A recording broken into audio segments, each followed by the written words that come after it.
Oi, gente! Vamos começar nossa aula de cilindro agora, para dar continuidade às aulas de geometria espacial. Vamos lá, então. Bom, o que é um cilindro de revolução? Ele é gerado pela rotação completa de um retângulo em torno de um dos seus lados. Então, por exemplo, eu tenho esse retângulo aqui, e se eu pegar ele e girar nesse sentido aqui, um sentido horário, em torno desse eixo aqui que passa por esse lado, se eu girar ele completamente, eu vou ter aqui esse cilindro, certo? Então, se eu pegar esse retângulo aqui e girar, eu vou ter esse cilindro, por isso que a gente chama de cilindro de revolução. E se eu pegar esse cilindro agora, pegar aqui só a casquinha dele, dar um cortezinho aqui, como nessa figura aqui, e esticar ele, planificar ele, a superfície lateral desse cilindro vai ser um retângulo, certo? Então, se eu girar esse retângulo aqui, eu vou ter esse cilindro. E abrindo aqui esse cilindro, a capinha dele, que é a superfície lateral, e esticar, eu vou ter um outro retângulo aqui, que vai ser a minha superfície lateral. Beleza? Tá, então essa é a minha superfície lateral. E aqui, as tampas desse cilindro, né, que são as bases para mim, elas vão ser círculos, certo? Então, a gente tem alguns elementos que é importante notar nesse cilindro.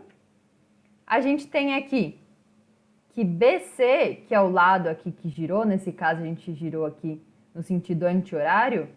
Então, BC é o eixo do meu cilindro, certo? Porque quando eu vim aqui, quando eu girei o retângulo, BC ficou bem aqui no centro do meu cilindro, então ele é o eixo do meu cilindro. AD vai ser a minha geratriz.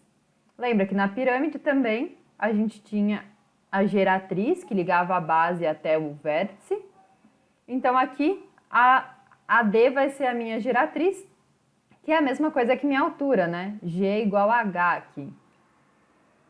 E AB, que é igual a CD, já que é um retângulo, né?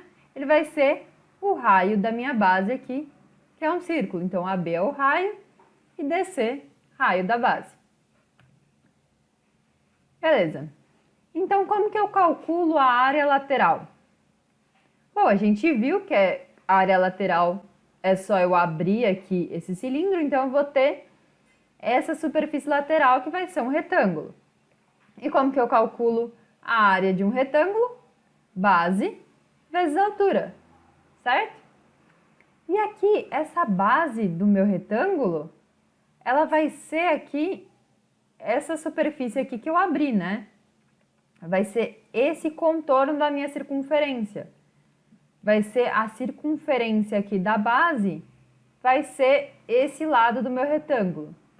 E a altura desse meu retângulo vai ser esse segmento aqui, que é a altura do cilindro, certo? Então, a área lateral aqui é o comprimento da circunferência, porque quando eu abri aqui esse lado aqui, que era meu comprimento da circunferência, foi esticado e virou esse lado, vezes a altura do cilindro, certo? Então, a área lateral aqui vai ser 2πr, porque o comprimento de uma circunferência a gente calcula com 2πr, vezes h. Beleza? E a área total, então? A área total vai ser a área da superfície lateral mais a área das bases aqui, que é a área dos círculos, certo? Então, eu vou ter a área dessa superfície lateral que eu estiquei e virou um retângulo, mais as tampinhas aqui, que são as minhas bases. Então, mais a área desses dois círculos. A área da superfície lateral a gente viu que é 2πr vezes h, e a área de um círculo, a gente já viu nas aulas de geometria plana, é πr ao quadrado. Então, vai ser 2πrh mais 1πr ao quadrado mais πr ao quadrado. Então, a área total vai ser 2πrh mais 2πr ao quadrado, que eu somei aqui. Ou, se eu quiser pôr aqui o que é igual em evidência, né? Eu peguei nos dois aqui, eu tenho 2πr Então, pus 2πr em evidência, H, sobrou H desse lado e um R desse lado, certo?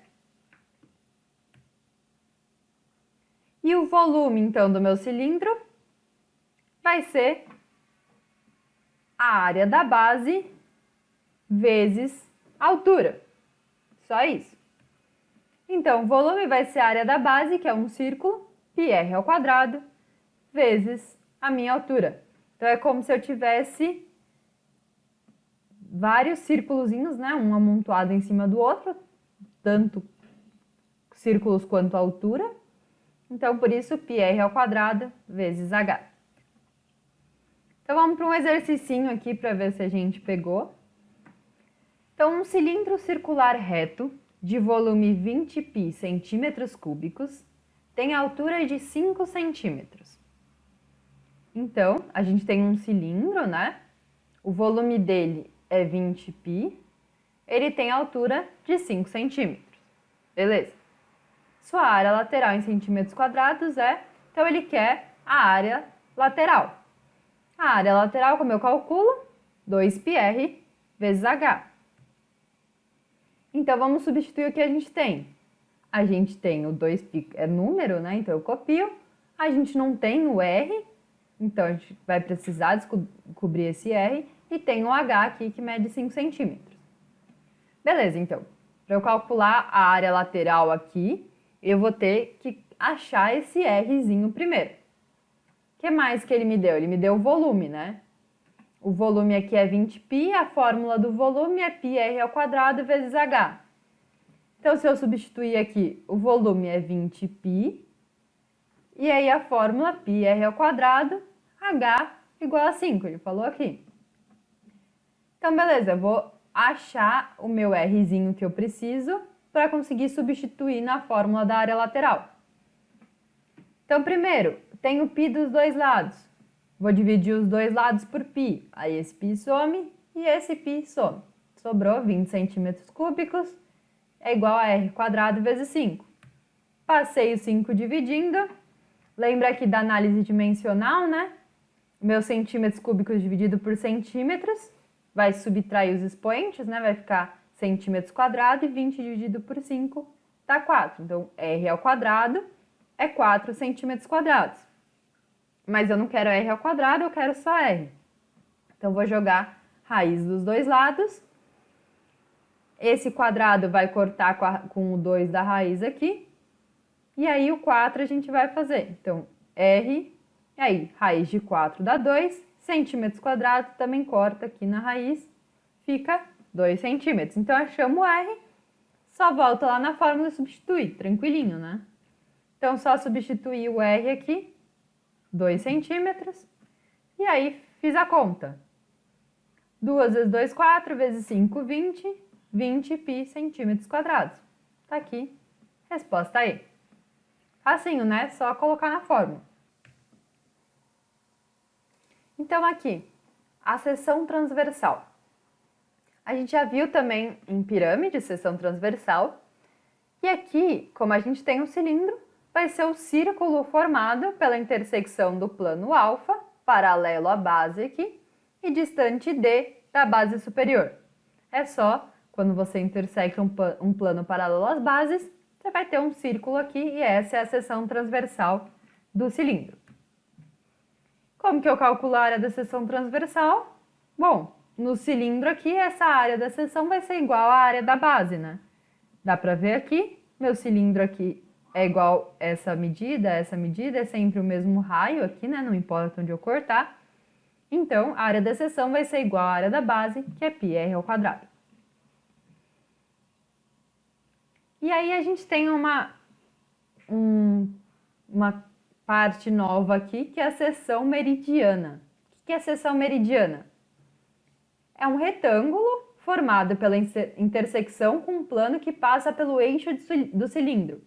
Então, eu tenho o cilindro aqui, em vez de eu cortar ele na horizontal, eu vou cortar ele na vertical, passando exatamente pelo eixo desse meu cilindro. Lembra que assim, se eu cortar o cilindro, dependendo de onde eu cortar ele na vertical, vai mudar essa área, né? Mas para ser uma seção meridiana desse cilindro, ele tem que passar exatamente no meio, exatamente ali no eixo do cilindro. E aí eu vou resultar nesse retângulo aqui. Então, qual vai ser a área desse retângulo? Bom, a gente pode ver aqui que daqui até o eixo mede R, né, o raio da base. Então, aqui tudo vai medir 2R, vai ser o diâmetro da minha base aqui. Então, aqui vai medir 2R e aqui é a altura do cilindro normal, né? Então, qual vai ser a área dessa seção meridiana? Vai ser 2R vezes H, beleza? E aí vamos fazer um exercício do Enem, então. Bastante texto para variar, né? Então vamos lá. É possível usar água ou comida para atrair as aves e observá-las. Muitas pessoas costumam usar água com açúcar, por exemplo, para atrair beija-flores. Mas é importante saber que na hora de fazer a mistura você deve sempre usar uma parte de açúcar para 5 partes de água. Além disso, em dias quentes precisa trocar a água de 2 a 3 vezes, pois com excesso de calor ela pode fermentar e se for ingerida pela ave pode deixá-la doente. O excesso de açúcar, ao cristalizar, também pode manter o bico da ave fechado, impedindo de se alimentar. Isso pode até matá-la. Uma historinha aqui para enrolar. Então vamos lá ao problema em si. Pretende-se encher completamente um copo com a mistura para atrair beija-flores. O copo tem formato cilíndrico, então a gente quer encher um cilindro. E suas medidas são 10 centímetros de altura e 4 centímetros de diâmetro. Então a gente tem um cilindro, a base tem 4 centímetros de diâmetro e a altura 10 centímetros. A quantidade de água que deve ser utilizada na mistura é cerca de... Então ele quer saber quanto de água a gente tem que colocar para fazer essa mistura aqui de beija-flor. Então aqui eu anotei as partes importantes, resumindo o nosso exercício. É sempre bom, de novo, vocês separarem ou grifarem as coisas que são importantes no texto. Então vamos lá. Ele quer saber a quantidade de água, então é importante aqui saber que eu tenho que usar 5 partes de água para 1 parte de açúcar. Encher o copo completamente com a mistura, então o copo está cheio, é o volume inteiro desse meu cilindro, porque ele podia falar, eu quero encher só metade, só 60%. Eu tenho que saber quanto do volume eu estou usando. O copo tem formato cilíndrico, e essas são as medidas aqui do nosso cilindro. Ele quer saber quanto de água vai ser utilizado e ele falou aqui que o nosso π vale 3. Então vamos lá. A gente sabe que o volume do copo é um cilindro, então o volume do copo, área da base vezes a altura, πr² vezes h. Então, π ele falou que vale 3, o r aqui vale 2, né? 4 centímetros de diâmetro, o diâmetro é o dobro do raio, então 2 ao quadrado. Altura, 10 centímetros, certo? Então, volume do copo, achamos, 120 centímetros cúbicos. Só que ele não pediu o volume do copo, ele quer quanto que a gente vai usar de água. Quanto que a gente vai usar de água, então? Bom, eu tenho o meu copo aqui, e ele falou que eu tenho que colocar 1 parte de açúcar para 5 partes de água. Então, o que é isso? É como se eu dividisse o copo em 6 partes iguais, né? 5 partes de água e 1 parte de açúcar. Então, eu dividi aqui o copo em 5 partes iguais, enchi uma partezinha dessa que eu dividi de açúcar e as outras aqui, 5, eu coloquei água. Então, eu tive que dividir em 6 partes aqui e 5 sextos desse volume total, 5 de 6 partes, 5 sextos, vão ser de água. Então, o volume de água vai ser o volume do copo dividido por 6 vezes 5, beleza? Porque eu tenho aqui 1 parte de açúcar e 5 de água. Então, o volume de água vai ser o volume do copo que a gente achou aqui, dividido por 6, multiplicado por 5. Só isso. Então, aqui, vou dividir 120 por 6 aqui, vai dar 20, 20 vezes 5, 100. Então, volume de água, 100 centímetros cúbicos. Tranquilo? E aí, um último exercício aqui, também sobre cilindros. Então, cilindros cai relativamente bastante aqui nos vestibulares. Um tanque subterrâneo que tem o formato de um cilindro circular reto, na posição vertical, está completamente cheio, com 30 metros cúbicos de água e 42 metros cúbicos de petróleo. Considerando que a altura do tanque é 12 metros, calcule a altura da camada de petróleo. Tá, vamos aos poucos. A gente tem um cilindro, certo? Ele está na vertical, então eu tenho um reservatório aqui. E nesse reservatório tem 30 metros cúbicos de água e 40 metros cúbicos de petróleo. Então vamos lá. Esse é o meu cilindro aqui, né? Eu tenho essa parte aqui de água e essa parte aqui de petróleo, certo? Esse volume de água aqui mede 30 metros cúbicos, né? E aqui 42 metros cúbicos. A altura total do tanque é 12 e ele quer saber a altura da camada de petróleo. Então ele quer esse HP aqui, né? Ele quer saber quanto de altura tem aqui de petróleo. E aqui eu chamei de HA. Tá, vamos separar aqui essas duas partes. Vão dar 2 cilindros, né? Um cilindro aqui como se só tivesse água e um cilindro como se só tivesse óleo. O volume de petróleo aqui vai ser como se fosse o volume desse cilindro aqui, né? Com a altura menor aqui. Então, o volume de petróleo, VP, é igual a πr ao quadrado vezes o HP. A área da base vezes a altura. Vamos substituir aqui. Ele me falou que esse volume de petróleo é 42 metros cúbicos. Eu, de novo, não tenho esse R. E ele quer o HP, então também não tenho HP. Então aqui eu tenho duas incógnitas para conseguir resolver essa equação. O HP é o que eu quero, então eu tenho que achar esse R aqui de algum jeito, né? Bom, ele me dá o volume de água, então vamos tentar. O volume de água aqui vai ser πr ao quadrado vezes agora a altura de água. E esse R e esse R são iguais, né? Porque a gente está falando aqui, ó, do mesmo cilindrão aqui, então é como se eu tivesse 2 cilindros iguais aqui, só com alturas diferentes, um em cima do outro. Então, meu R aqui, o R da base, o raio da base aqui, vai ser igual para os dois, certo? Então, vamos ver se a gente consegue achar por aqui. O VA mede 30, ele falou que o volume de água é 30 metros cúbicos. Eu não tenho R e não tenho HA também, então eu não consigo achar esse R aqui para jogar nessa fórmula aqui e achar o HP. Tá, então vamos tentar achar alguma coisa aqui. O que mais que eu sei? Eu sei que HP mais HA mede 12. Então eu sei que a soma dessas duas alturas aqui, né, vai medir 12, que é o total. Então a soma do quanto eu tenho de óleo mais a soma quanto eu tenho de água vai dar a altura total aqui do meu tanque. Então, se eu isolar o HA aqui, o HA, joguei o HP para o outro lado, o HA vai dar 12 menos HP, certo? Então, agora eu vou substituir nessa fórmula aqui. Porque se eu deixar tudo em função de HP, eu consigo achar o HP. Se eu tirar, quanto maior o número de variáveis eu tirar aqui da minha fórmula, melhor. Então, HA é igual a 12 menos HP. Vou jogar nessa formulinha aqui de novo, então. Então, copiei o 30, copiei o πr ao quadrado e substituí o HA, porque esse HA é a mesma coisa que 12 menos HP. Estou falando que é a mesma coisa. Então, eu só substituí aqui. O HA é igual a 12 menos HP. Substituí aqui, porque eles são a mesma coisa. Tá. Ainda não consigo achar nada aqui, né? Eu só mudei a incógnita. Antes eu tinha HA e tinha R. Agora eu tenho o R e o HP. Vamos ver se isso me ajuda. Eu preciso do R para jogar nessa fórmula, né?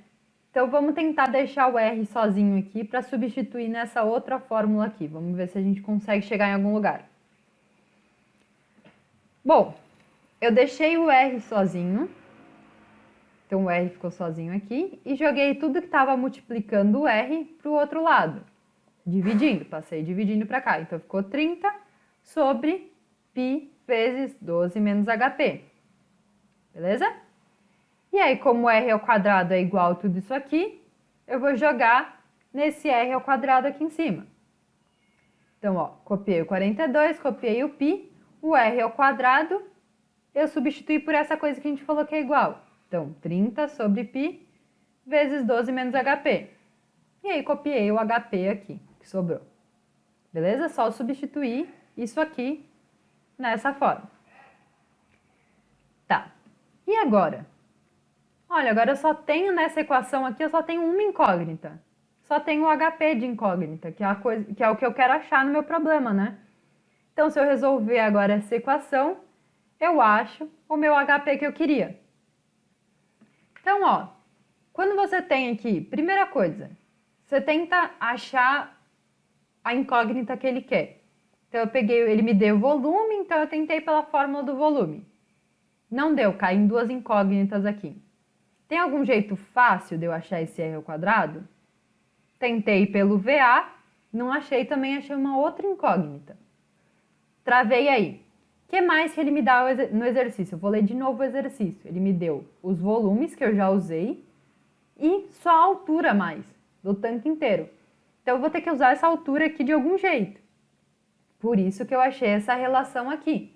Bom, agora eu tenho uma equação com duas incógnitas, uma com duas incógnitas e outra com duas incógnitas. Só que, não sei se vocês já viram na frente 1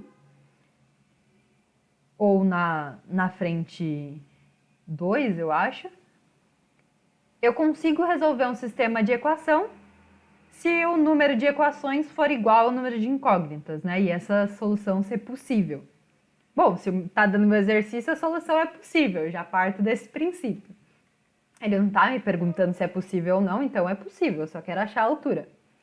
Então, se eu tenho 3 equações e as mesmas 3 incógnitas, né, que é r ao quadrado, HA e HP, então eu tenho 3 equações e 3 incógnitas, aí eu consigo resolver essa minha equação. Eu posso montar um sisteminha com as 3 e tentar resolver por soma, subtração, ou eu posso tentar por substituição, que foi o que eu fiz aqui.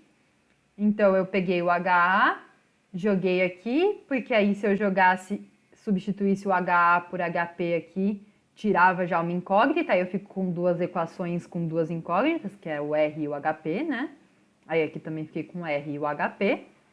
E aí eu podia também fazer só com essas duas uma soma, uma subtração de equações. Eu sempre acho mais fácil fazer por substituição, que aí eu já tiro esse monte de equação, já resolvo logo. Então, aí eu deixei o R sozinho e substituí aqui. Aí eu cheguei numa equação só com uma incógnita. Beleza? Então, vamos resolver essa equaçãozinha agora. Aqui em cima e embaixo tem π. O π está multiplicando e está dividindo. Cortei o π. Ficou 30, 12 menos HP vezes HP.